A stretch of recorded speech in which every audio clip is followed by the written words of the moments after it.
Good morning बच्चों, कैसे हो आप। उम्मीद करती हूँ सभी बच्चे बहुत अच्छे से होंगे और अपनी एग्ज़ाम की तैयारी में जुट गए होंगे। हाँ, क्वार्टरली एग्ज़ाम आ रहा है ना।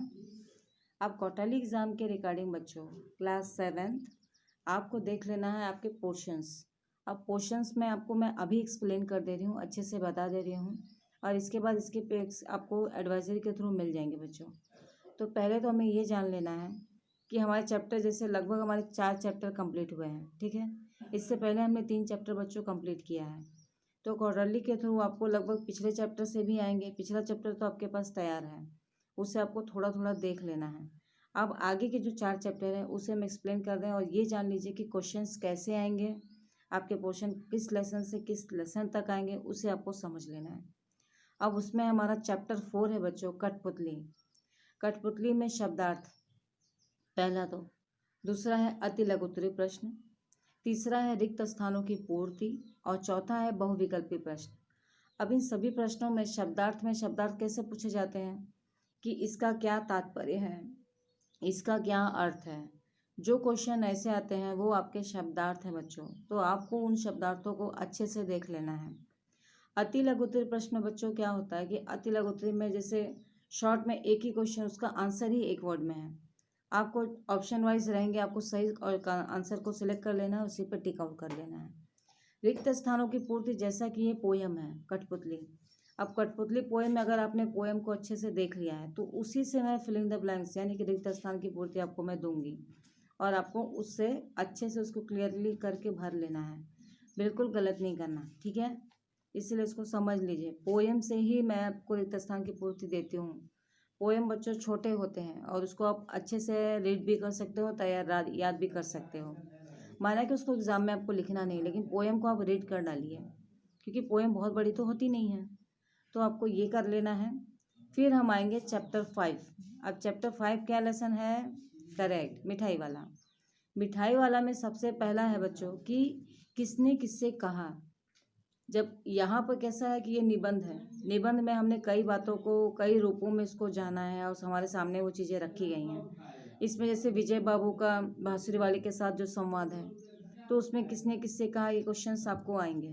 तो आपको बताना है कि किसने किससे कहा, यानी जब हम लेखक कहानी को जब पढ़ते हैं तो उसमें हमने जो भी कौन किससे क्या कह रहा है उसी को यहाँ पे कहा जाता है किसने किससे कहा।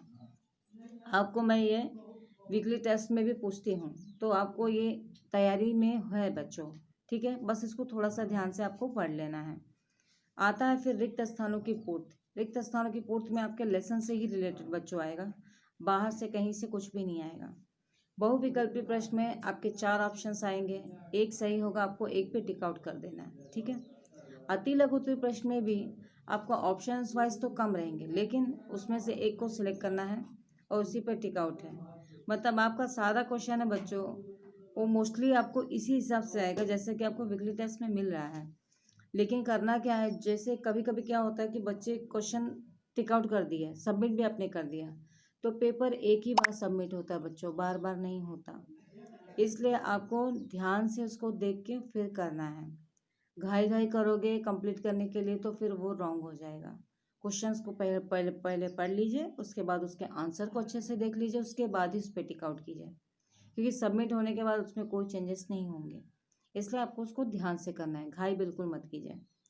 फिर आता है हमारा चैप्टर 6 रक्त और हमारा शरीर।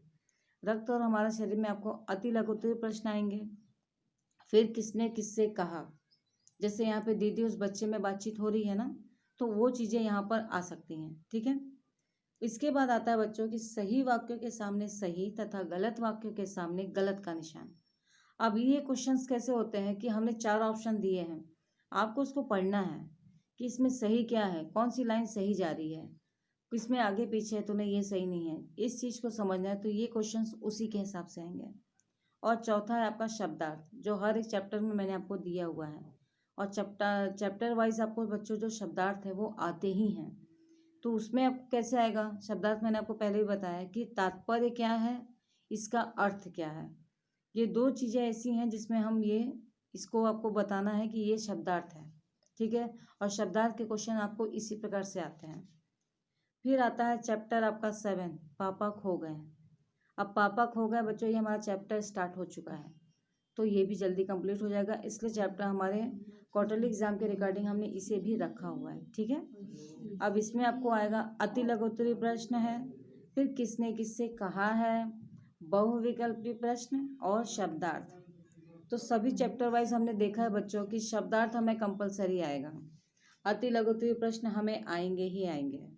इसके बाद रिक्त स्थानों की पूर्ति, जहाँ पे आपके पंक्तियाँ हैं, पोयम है या कुछ गद्यांश से भी आपको आएंगे।